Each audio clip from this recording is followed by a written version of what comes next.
So hello guys, welcome to my channel. আমি সৌভিক, তোমরা দেখছো স্যাড মোটিভেশন। তো ইউটিউবে ভিডিও আপলোড করার ফার্স্ট মেন টপিক হচ্ছে তোমার থাম্বনেল ভালো হতে হবে। তারপরে তোমরা ভিডিও আপলোড করলে ভিউয়ার্স, অডিয়েন্স, রিটেনশন সব কিছু অ্যাটাচ হবে।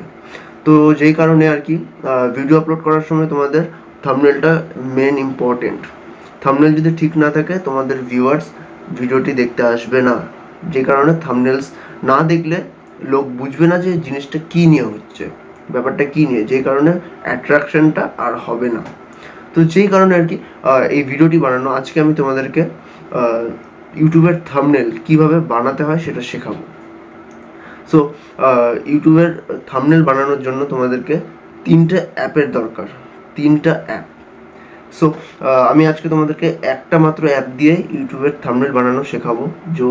তো তিনটা অ্যাপ যেটা দরকার, সেই তিনটা অ্যাপের নাম হচ্ছে, একটা ইনশর্ট, দুটো পিক্সেল্যাব, আর 3 নম্বরটা পিক্সআর্ট।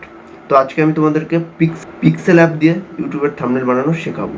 তো ভিডিওটি স্কিপ না করে প্রথম থেকে শেষ অবধি ভিডিওটি দেখো, অবশ্যই ভালো লাগবে। আর ভালো লেগে থাকলে অবশ্যই একটা লাইক করে দিও, আর চ্যানেলটিতে নতুন হলে সাবস্ক্রাইব করে নোটিফিকেশন বেল আইকনটি প্রেস করে দিও।